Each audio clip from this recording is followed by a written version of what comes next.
you definitely have the coolest name as your Zoom name.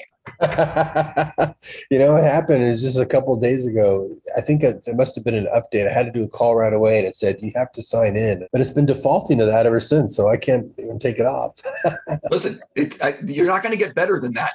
So, My favorite Kurt Russell story, real quick. I was hanging out with Kurt, and he goes, I was going on and on about Snake Plissken, of course, and he goes, watch this, and he showed me his iPhone. My son taught me how to do this, and he hits the Siri button and goes, who am I? And he said, you're Snake Plissken, aren't you? Ah, I'm the only one who could do that. He was so proud of that. That is amazing. Isn't that a great story? But I'm a phony, obviously, because I can't say I'm Snake Plissken. He could see that. Sometimes you're talking to someone that you're just such a huge fan of, and you're sitting across from them, and you just can't believe you're doing it. Yeah, that's definitely, he's one of those guys, because he's Jack Burton, too. He talks a lot like Jack Burton. So it was funny to see him embrace the Snake Plissken that much, because he was just like, he had it as his identity on his phone. I thought that was hilarious. I have a bunch of questions for you, but I wanted to start with first, congrats. It must have been our interview that led to the success of We Can Be Heroes. Clearly, it was the Collider conversation. But seriously, though, congrats on the success of that. Did Netflix sort of say to you after that opening weekend, we love you, and when are we getting the next one? They've been shocked at how well it's kept doing. They're still like, they call it unstoppable. They've never seen any movie behave like that. It just will not stop. Kids will just not stop watching it. And I knew that about the Spy Kid movies, but you couldn't ever keep track of it because people can't tell how many times kids watch a VCR or watch on Disney Channel. But now with their metrics, they can tell how many times a household is watching something again and again through completion, which a lot of the times when it's been a big opening weekend, it didn't mean people actually watched the whole movie. It means they watched 5 minutes or more. And a lot of times so the completion rate was really high, but also the repeat rate was just off the charts because kids just will watch it in the morning before school and after school every day. So yeah, they definitely want sequel, which I'm working on because it's a new franchise for them that behaves very strange, very differently. But it's just kids just crave empowerment, and those movies just hit those buttons. Yeah, last question on that. Do you see yourself, do you think it's definitely filming a sequel, or you're definitely filming a sequel next year? Are you going to direct it? Oh, absolutely. I love making those films. They're so creative. The adults have a great time too. Most of the adults in the cast had kids too that couldn't watch any of their movies. So it's a great building of the world. And my own children work on the films. So it's like a family affair. It's family time. You're making products for other families. And you like checking all the boxes, living the best life. Jumping into why I actually get to talk to you today. For this project that you're doing that you did for Disney Plus, how did this thing land? How did this happen for you? Was this something that was presented to you? Did you go? Can you sort of talk about the genesis? Yeah, the genesis is that I wanted to do more and more stuff like We Can Be Heroes, where I'm working with my family, because that's mentoring them and working with my kids, being with my kids. My daughter did all the drawings that Oho draws in We Can Be Heroes on the set. And she was a huge Billie Eilish fan. She sang in the movie We Can Be Heroes. And whenever we jam songs together, I'd say, who wrote this song? She says, it's another Billie Eilish song. Wow, she's amazing. And over the years, she's 15 now. I had done a Lady Gaga video last year with Ariana Grande, and the same person who hooked me up with that called me about this Billie project and said, would love for you to help Billie with this project because you've done so much, like Alita and motion capture and, volume things like a Mandalorian. She wants to do something with an animated character going through Hollywood and have a concert kind of interwoven with a concert. Great. Ask my daughter, you want to do something with Billie Eilish with me? Because she got to do animation. There's animated. My daughter animates. We can come up with animation ideas together. We can, be listening to the album before anybody, get to meet Billie, her idol. And so we took it on, and Billie herself is just fantastic, so generous, so sweet, from a great family, super talented, her and her brother Finneas. The album was amazing. It was going to be done in sequential order. We were going to have to shoot at the Bowl with no audience, which means we were able to move the camera for every song, all the cameras, where usually when you shoot a concert film, the cameras have to kind of stay in their spot because you can't be moving a crane from one side of the arena to the next during the songs. So we were able to shoot drones over places you never could get. We were able to put a reflecting pullback in that was in originally when it was built that has never been there since. They used that for seats. it reflects the bowl back into itself, so it becomes a circle. Just really graphically awesome. And then motion capturing Billie and working with her to make this animated character go through LA. It was just a fun, I love doing different types of projects, just it helps me with my main stuff that I do to learn from other artists in a completely different world. So I'm always playing hooky. It just gives you a more well-rounded education, and working with such visionary young people just gives you ideas too. I always consider myself a student, so I can come in with things I know how to do, but I'm there to really have a front seat, my daughter and I, watching Billie and Finneas just rule. And, it's done in sequential order, so she doesn't use any old songs. It's really, not many artists can just do one album from start to finish live and have that be a concert and have it be satisfying. So she's really just at the top of her game. When did you actually film this? Beginning of July. So it wasn't long ago. It was very fast. That's the other thing I love about the music world is I like to shoot really fast myself, but because I think filmmaking can be tedious and slow. Music world would never stand for how slow even my speed would be. They move so fast. I love the energy of it. I got the call, I think maybe in April or May, and we didn't even start capturing till near the end of June. That means the animation had to be done in weeks, not years, so everybody was just flying. And I think that's just gives it a real energy. And yeah, this came together very quickly. So I'm curious because I've seen footage from the I guess I don't know what is it. It's not a movie. What would you call this? Is it a movie? It's a concert film, special because it's not just a concert film, and and it doesn't even look like a concert film because of the way we were able to shoot it. But it's done live. She was definitely there singing it live, and so it's a live concert experience, but with animated storyline interwoven throughout it. Yeah. Now, so what I'm curious about is, so you filmed this in early July and you're at the Hollywood Bowl, which is around a lot of people. What time of night were you filming? And was anyone nervous that the music was going to leak before the album came out? Nope, because it's only in headphones. Because you only blasted it out for an audience. Everyone who was privileged to hear it, like my daughter and I were wearing headphones. Billie's got, any performer on stage always has the earwigs to hear because the monitors are not reliable. You need to have a good mix when you perform. Any performer performs with the full mix in their ears so that they can hear themselves. Or if they need their voice up higher, you can customize it for each performer. So everything's being recorded there. She's singing, but you're not hearing it projected. So that's pretty cool, right? So we had, a partial audience that would have blown it because people would have heard it. Yeah, I was wondering. And so what time were you filming it at, like 8 p.m.? What was there? It was right as the sun was setting. Sometimes we want to get the sunset shots, and we could split it up, a few songs per night. So we could do the orchestras in there, move them in and out.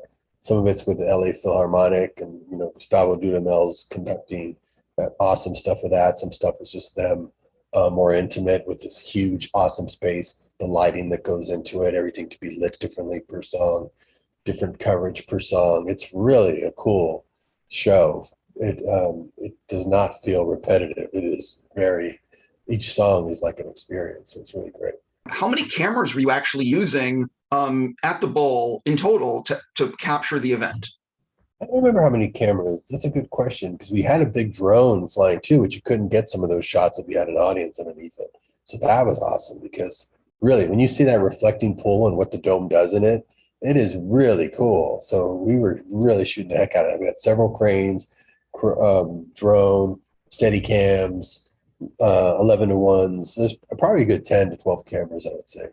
Billie also has directed in the past and obviously is very specific with her vision of things. I've heard her talk about it. Can you sort of talk about collaborating with her in terms of what she wanted versus what you wanted and the melting pot of how it came together? Yeah, I'm very much a facilitator when it comes to stuff like this. It's like I know I can help her do things that she's not going to have time to do. And if she's like motion capturing, she can't see herself. She'll need somebody there who understands that, who can help direct her and get there faster. So yeah, we built the trust really early on when I brought her some of the ideas that I thought could enhance some of the ideas that she had and give it a direction, just something for her to play. She loved that. So we we're just pretty much in lockstep going forward. But I would always defer with any artist I'm working with. You know, I would throw them an idea. If they like it, let's do it. If not, they might trigger an answer where they say, well, I wasn't thinking that. I was thinking maybe this. And that's the direction we go. So I know to bring enough of a plan that if nobody has any ideas, we got marching orders. But I'm always open to, I really want her ideas more than mine because it's got to reflect her completely. Just like when I would work with Quentin or Jim or Frank Miller, you know, I want to see Frank Miller's Sin City, not Robert Rodriguez's Sin City. I want to see Billie Eilish's version of this concert experience, and I can help make it happen. But that's mainly how I approach it. Besides your daughter, who obviously is a very large fan, did you let anybody know that you were filming this? And did you all of a sudden find that a lot of friends and family wanted to visit you when you were filming the special? I didn't tell anybody. We kept it very secret. But once it was announced that we were doing it, then I started getting emails. But we'd already shot it by then. Can I come be a fly in the wall? Can I get in on the concert? I was like, we already shot it. Sorry. I had suddenly had friends that I hadn't heard from in 20 years suddenly writing me. Before I run out of time with you, you know that I have loved your work on Star Wars. Thanks. I appreciate that. You know I loved your Boba Fett episode. I am curious though. Can you sort of talk about, because obviously you're an integral part of Book of Boba Fett. Can you sort of just talk about how you got involved in that series after working on The Mandalorian? Can't say anything about it at all right now, but it's coming out in December. Just wait, you see what's coming. It's gonna blow your mind. That's all I can say. That's all I can say. And I can talk it up all I want because I know it over delivers. It way over delivers. So people are gonna be so pumped up when they see it. You have always tried to push technology with all of the things you've worked on. And one of the things that the volume technology is in its infancy. And, you know, obviously John and Dave did amazing stuff with it on The Mandalorian. You've now worked with it a number of times. Can you sort of talk about what you think the volume technology can now bring to storytelling that maybe you couldn't do before? And how has working on it now multiple times allowed you to sort of see the technology in a new light? So maybe you're refining it, you know, and making it help what you want to do. Yeah, I mean, it's interesting. I'm trying to think about what I could ever use it for myself. I think it really does help the most, like on something like a series where you could have, as it gets easier and you can just keep creating different loads, maybe not. But at first I thought maybe it made the most sense for a series because you could have loads that you could reuse and places you can come back to often that would be impossible to get to on a regular basis on a series. I don't know if I would use it very much on a movie where it's just one-off scenes that are done, they're only a couple minutes long, and then you never go back to that location again. Like on a sequel to We Can Be Heroes, even I was thinking, would I even use the volume, or would I shoot it traditionally green screen again? Because I got some pretty cool stuff. What's different about volume is you still have to do the work of the visual effects. Am I going to do it before I shoot, or am I going to do it after? On a TV series, you can pretty much figure out you're going to need these certain things. On a movie, I like green screen more.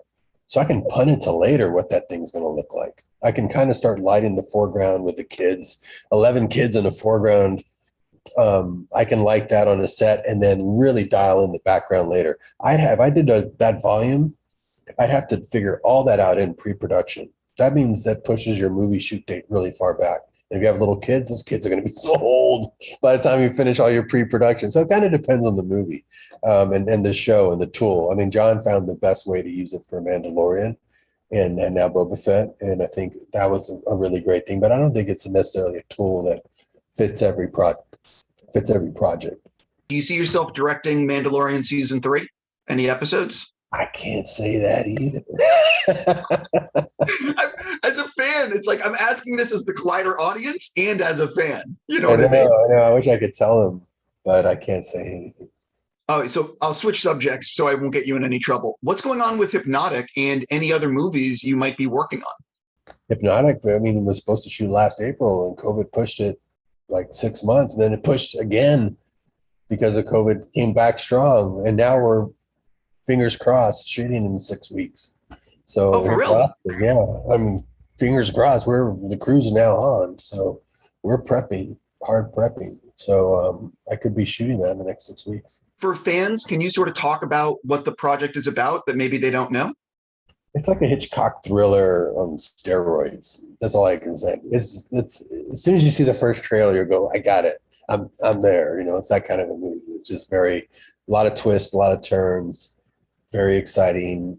Not everything you see is real type show, and it's got a great cast, and it'll be very energetic. And it's one of my favorite stories. I started writing it back in 2002. So it's one of the ones I've had the longest that I've been wanting to do. So very excited that we're finally might be making it. Yeah. If I'm not mistaken, you have Ben Affleck and Alice Braga. Is that who else do you have, or who else have you announced? Well, now we're casting now, hard casting. Oh, It was hard to start casting until we knew for sure where we're going, because the Delta variant showed up, and we thought this thing's going to push again, because it's an independently financed film. And, you know, like a Disney Plus could be like, well, we need this product, we're filming no matter what.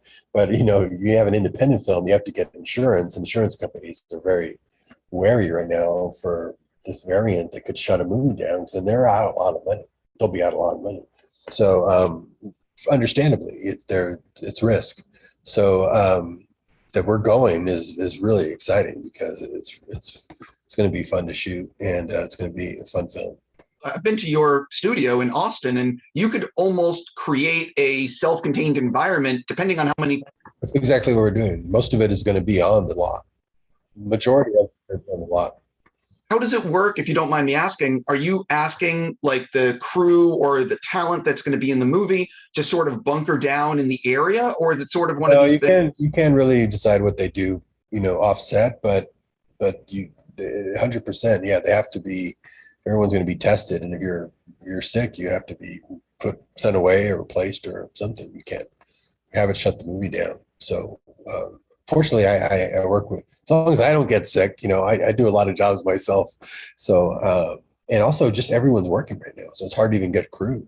So I'm having to do a lot of the jobs myself again, like the old days, which is fun. So it's a blast. Well, you also have a family, and you love working with them. So just be like, son, you know, you're doing this now. Yeah, no, my son now is my full-time composer. My other son's my co-writer, producer. My daughter's doing storyboards. My other son's doing the animatics, because he's using this game engine stuff that he designed the sets for Heroes with. And then my other son edits with me, so it's a family affair. I just read that Antoine Fuqua shot his Jake Gyllenhaal movie in downtown LA. He'd been possibly exposed, and he directed from a van down the street so he could be self-contained. He didn't end up getting COVID, but he was, you know, possibly exposed, so he couldn't be on set. Wow. And he ended up directing with, like, you know, a video village in his truck with walkies. Yeah, I thought that must be possible if you don't feel like totally horrible.